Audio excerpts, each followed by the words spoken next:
qui ils vont voter, parce qu'ils sont pleins de...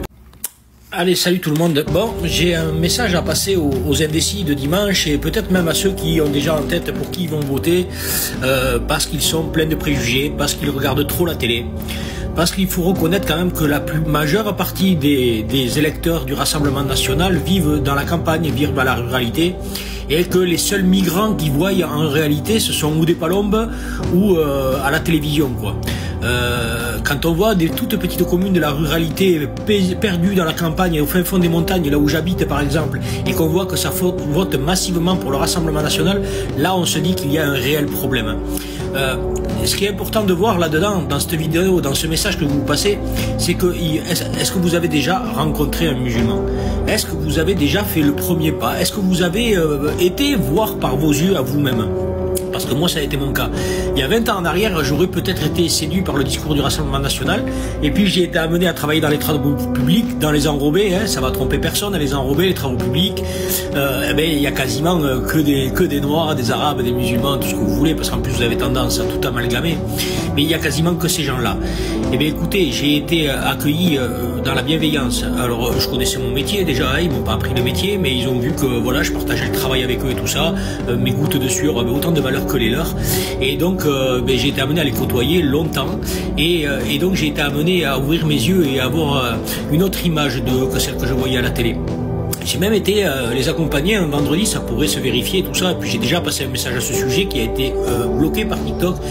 Mais un vendredi sur mes RTT, ils m'ont demandé de leur donner un coup de main pour aller faire des enrobés. Alors sachez que les enrobés c'est une tâche qui est très très difficile, encore plus quand vous les étalez à la main.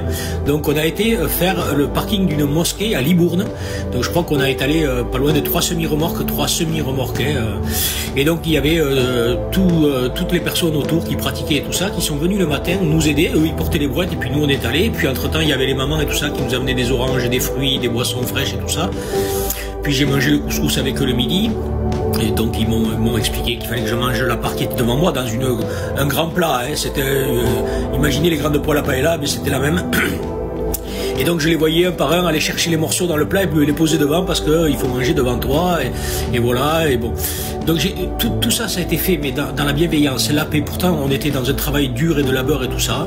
J'ai été après rencontrer l'imam à la mosquée, donc ils m'ont fait pénétrer dans la mosquée, j'ai retiré mes chaussures, et bien évidemment, hein, parce que je respecte les gens, et déjà quand on les respecte, ils vous respectent. Donc j'ai rencontré l'imam, on est rentré le soir, prière le matin, prière le soir. Écoutez, j'ai passé une journée de labeur, mais d'une paix intérieure fantastique, monumentale. Et c'est pour ça que je fais ce message qui sera peut-être un peu long et que les gens n'iront pas au bout, hein, et que je me ferai insulter probablement par voilà, les idiots du Rassemblement National, les idiots utiles des milliardaires. Mais regardez bien que toutes les mesures du Front National, pouvoir d'achat et tout ça, elles sont tombées là. Aujourd'hui, il ne reste plus que l'immigration. Voyez bien que vous allez, avec votre bulletin de vote, c'est une arme, vous allez faire montrer du doigt, vous allez discriminer des personnes qui ne demandent rien, quoi. Des personnes qui travaillent, qui paient des impôts, qui créent des richesses dans le pays. Alors vous avez tendance un peu à tout mélanger, à tout amalgamer. Et c'est pour ça que je voudrais revenir quand même à des choses concrètes, parce que vous ne le verrez jamais ça à la télé, ce qui s'est passé. Mais rendez-vous bien compte que le dernier massacre massif de juifs qu'il y a eu, c'était l'hypercacher. Hein, j'espère que vous vous rappelez, c'était Koulibaly. Il faut savoir qu'à la manière de Netanyahou, qui a financé le Hamas pour pouvoir les armer et pouvoir riposter après une éventuelle attaque, eh bien, Hamedi Koulibaly, le tueur de l'hypercacher, et donc les frères Kouachi et compagnie, ils ont été armés par Claude Herman, un militant du Rassemblement National très proche de Marine Le Pen. Voilà, ça, jamais s'est passé en boucle à la télé. Il a pris 8 ans de prison. Vous pouvez aller vérifier par vous-même, il s'appelle Claude Herman. Voilà, les gens, ouvrez les yeux que demain, chaque bulletin de vote que vous allez mettre, c'est un coup de couteau que vous allez planter à quelqu'un qui peut-être demain vous tendra la main pour vous sauver. Parce que personne n'est à l'abri aujourd'hui de devoir avoir besoin de son voisin, voilà, d'avoir une aventure, un accident, n'importe quoi. Et je vous somme tous là, je vais retenir mes mots, je vous somme tous les racistes et les antisémites du Rassemblement National. Si un jour vous avez besoin de penser à demander la nationalité, ou la binationalité, ou l'origine, ou la religion de la personne qui va vous tendre la main pour vous sauver. Voilà, votre bulletin de vote est une arme. Essayez de ne pas avoir du sang sur les mains au lendemain des élections. Voilà, c'est un message de paix que j'adresse, vous donnant à réfléchir.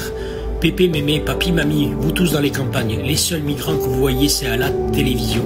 Allez à la rencontre de ces gens-là, dans la bienveillance. Mon ancienne collègue Sarah, au passage, un petit clin d'œil, c'était toujours les petits gâteaux, les petites attentions, le petit cadeau quand elle revenait de vacances, toujours dans la bienveillance, jamais un mot sur l'autre.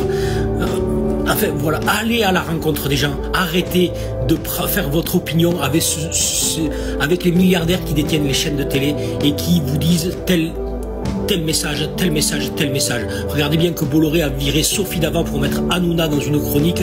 Entendez ce ramassis de fachos tous les matins. Voilà, désolé pour le message long.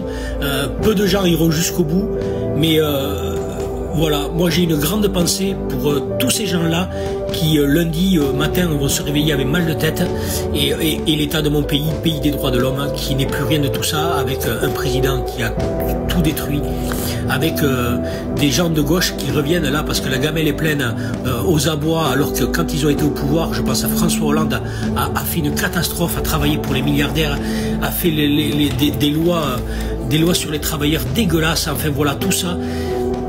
Les gens, s'il vous plaît, prenez le temps de réfléchir. Rappelez-vous la dernière fois que réellement un musulman ou un arabe, parce que vous avez tendance à tout amalgamer, vous a personnellement fait du mal. Voilà.